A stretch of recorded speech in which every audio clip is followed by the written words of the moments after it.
হরে কৃষ্ণ। ভগবান শ্রীহরি যখন নৃসিংহ রূপে আবির্ভূত হয়েছেন, তার সেই যে ভয়ঙ্কর রূপ, তার ওই চুল সমস্ত সোজা হয়ে গেছে তামার বর্ণ, চোখ যেন আগুন বেরুচ্ছে, আর জিহ্বা লেলিহান। তা স্বয়ং ব্রহ্মা তাকে শান্ত করার জন্য তার কাছে যেতে ভয় পাচ্ছে। শিবাদি সমস্ত দেবতারা কেউ তার কাছে যেতে পারছে না। ব্রহ্মা তখন লক্ষ্মী দেবীকে বললেন, হে লক্ষ্মী দেবী, আপনি যান, আপনার পতি নৃসিংহদেবকে আপনি শান্ত করুন। নৃসিংহদেবের ওই ভয়ঙ্কর রূপ দেখে লক্ষ্মী দেবী ভয় পেয়ে গেলেন, কাছে গেলেন না। তখন ব্রহ্মা প্রহ্লাদকে ডাকলেন, প্রহ্লাদ যাও, তুমি যে তোমার প্রভুকে শান্ত করো। প্রহ্লাদ তখন খুব ছোট্ট, 5-6 বছরের শিশু। প্রহ্লাদ একদম নির্ভয়ে নৃসিংহদেবের কাছে এলেন, যেমন একটা সিংহের শাবক সিংহের কাছে যায়। সিংহের কাছে আসার সঙ্গে সঙ্গে সিংহ যেমন তার শাবককে জিভ দিয়ে চাঁটতে থাকে, প্রহ্লাদকেও তখন নৃসিংহদেব চাঁটতে থাকলেন। নৃসিংহদেব প্রহ্লাদকে বললেন, প্রহ্লাদ তুমি বর মাগো, তোমার কি বর চাই? প্রহ্লাদ তখন বললেন, হে প্রভু, আপনি আমাকে ব্যবসায়ী মনে করলেন।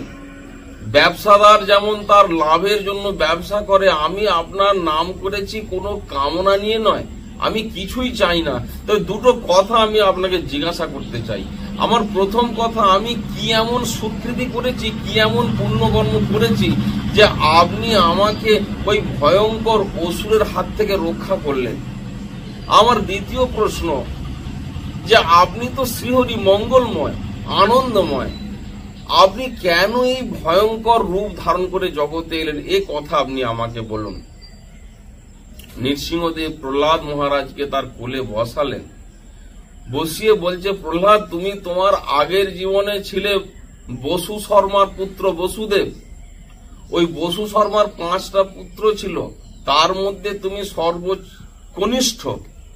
তোমার আর 4টে দাদা, তারা সকলেই পণ্ডিত ছিল, বিদ্বান ছিল, তাদের মধ্যে পরমার্থ জ্ঞান ছিল, কিন্তু তুমি ছিলে সকলের উল্টো। তুমি এক বেশ্যার প্রতি আসক্ত ছিলে, তুমি বেশ্যাসক্ত ছিলে। তুমি ওই দিন ওই বেশ্যাকে নিয়ে গভীর জঙ্গলের মধ্যে গিয়েছিলে। তাই সেখানে এই বেশ্যার সঙ্গে তোমার মনোমালিন্যের কারণে 2 জনে যে ঘরে আশ্রয় নিয়েছিলে, সেটা ছিল পরিত্যক্ত এক মন্দির। কেন সেখানে সারা রাত্রি দুজনে তুমি না খেয়ে রাত্রি জাগরণ করে কাটিয়েছিলে, কারণ বেশ্যার সঙ্গে তোমার মনোমালিন্য ছিল না বলে। তুমি জানতে না ওই দিন ছিল আমার আবির্ভাব তিথি, তোমার অজান্তেই তুমি আমার আবির্ভাব মানে নৃসিংহ চতুর্দশী ব্রত তুমি পালন করেছিলে।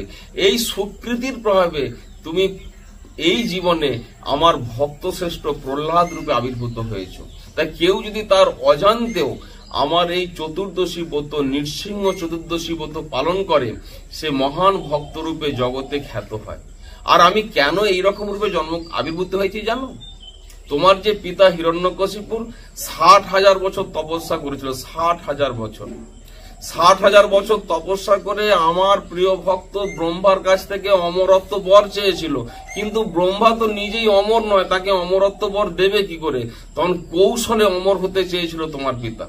তোমার পিতা তাকে বলেছিল, আমাকে এমন বর দিন আমি দিনেও না মরি, রাত্রেও না মরি। এমন বর দিন আমি যেন অস্ত্রেও না মরি, শস্ত্রেও না মরি। এমন বর দিন আমি যেন ভগবানের দ্বারা বা ভগবানের সৃষ্ট কোনো প্রাণীর দ্বারা, মানুষের দ্বারা না মরি। এমন বর দিন যাতে করে আমি প্রায় অমর হয়ে যাই। তা তখন ব্রহ্মা বর দিয়েছিলেন।